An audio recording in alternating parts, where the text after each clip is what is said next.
संस्कृतशिक्षाविभागः राजस्थानसर्वकारः।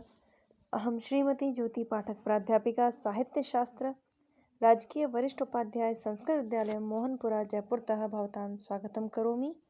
अद्य वयं काव्यशास्त्रालोक पुस्तकस्य द्वितीयभागे मेघदूतः श्लोकसङ्ख्या 39 पठिष्यामः। अवधानेन शृणोतु। नवविंशतिश्लोकः। वीचिक्षोभस्तनितविहगश्रेणिकाञ्चिगुणायाः संसर्पन्त्या स्खलितसुभगं दर्शितावर्तनाभेः निर्विन्ध्यायाः पथि भवरसाभ्यन्तरः सन्निपत्यः स्त्रीणामाद्यं प्रणयवचनं विभ्रमो हि प्रियेषु। पुनः शृणोतु। वीचिक्षोभस्तनितविहगश्रेणिकाञ्चिगुणायाः संसर्पन्त्या स्खलितसुभगं दर्शितावर्तनाभे निर्विन्ध्यायाः पथि भवरसाभ्यन्तरः सन्निपत्य स्त्रीणामाद्यं प्रणयवचनं विभ्रमो हि प्रियेषु। प्रसङ्गः पश्यतु। मेघस्य उज्जयिनी गमनावसरे निर्विन्ध्याया औत्सुक्यम् अवलोक्य तस्याः रसास्वादयितुं प्रार्थयते यक्षमुखात् कवितकामिनी विलासो महाकवि कालिदासः।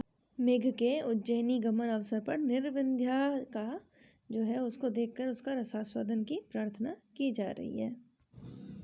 अन्वयः वीचिक्षोभस्तनितविहग श्रेणी कांची गुणाया स्खलितसुभगं संसर्पन्त्या दर्शित आवर्तनाभे निर्विन्ध्याया पथि सन्निपत्य रसाभ्यन्तरः भव हि स्त्रीणां प्रियेषु विभ्रम आद्यं प्रणयवचनम्।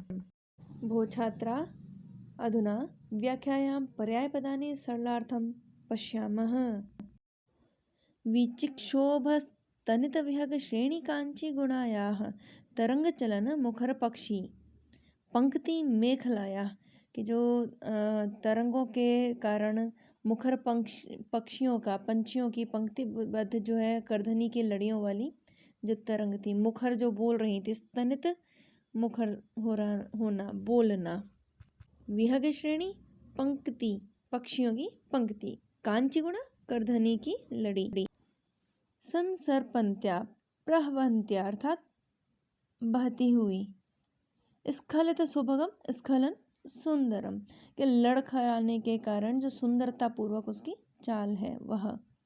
दर्शितावर्तनाभे अर्थात प्रकटित जल भ्रम रूपी नाभे, जो भंवर रूपी नाभि को दिखलाती हुई।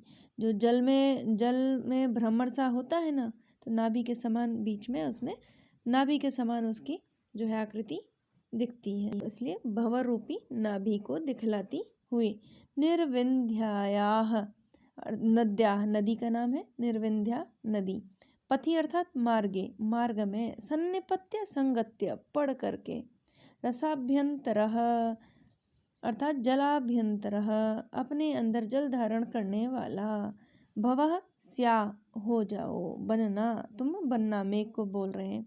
ही यतः क्योंकि स्त्रीणाम अर्थात रमणीनाम स्त्रियों का, प्रियेषु प्रियतमेषु प्रियतमों के विषय में, विभ्रमः विलासः हाव भाव या विलास का प्रदर्शन करना ही।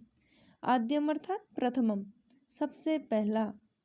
प्रणय वचनम अर्थात प्रेम वाक्यम प्रार्थना वाक्यम वा भवति, प्रीति वचन या प्रार्थना वाक्य होता है। अधुना भावार्थः पश्यतु हिंदी संस्कृत भाषायां। भावार्थः यक्षः मेघम वदति, यक्ष मेघ को कहते हैं, यत् तरंग संचलनेन मुखरितानां खगानां माला मेखला रूपेण धारयति निर्विन्ध्या नदी। निर्विन्ध्या नदी ने ऐसा महसूस हो रहा है, निर्विन्ध्या नदी ने मुखरित जो पक्षी आसमान में जो पक्षी हैं मुखरित, वे एक माला रूपी बनाकर जो चल रहे हैं, तो ऐसा लग रहा है जैसे करधनी धारण निर्विन्ध्या नदी ने कर रखी है। मंदम मंदम प्रवहमाण तस्या जलावर्तन नाभिरपि दर्शनीया, और धीरे धीरे प्रवाहित होने वाला जो जल है, जो पत्थर से बार बार टकरा कर पुनः आ रहा है और वह भंवर रूपी बन रहा है, वह ऐसा जलावर्तन होने से ऐसा प्रतीत होता है जैसे भंवर जो है वो नाभि के समान दिख रहा है, दर्शनीय हो रहा है। निर्विंध्या नद्या अंतः प्रविश्य तद्रसास्वादं विधेहि यतो हि कामिनीनां प्रियेषु विलास प्रदर्शनम एव प्रथमं प्रार्थना वाक्यम भवति। अर्थात निर्विंध्या अंत में जो है निर्विंध्या नदी में तुम प्रवेश करके उसका तद्रसास्वादम विधेय उसका रसास्वादन करना। क्योंकि जो है रमणियों का अपने प्रियतम के प्रति हाव भाव या विलास दिखाना ही प्रथम प्रेम याचना का वचन हुआ करता है। यह इसका भावार्थ हुआ। छंदः मंदाक्रांतास्ते अलंकारः श्लेषः अलंकारः अर्थान्तरन्यासः। अत्र सामासिक पदः पश्यतु। दर्शितावर्तनाभे दर्शितः आवर्त एव तस्यात्र बहुव्रीहि समासः अस्ति। प्रकृतिप्रत्ययः पश्यतु। क्षोभः क्षोभ धातु घय प्रत्यय भव भू धातु सिप लोट लकारः अत्र अस्ति। धन्यवादः। पुनः मिलामः।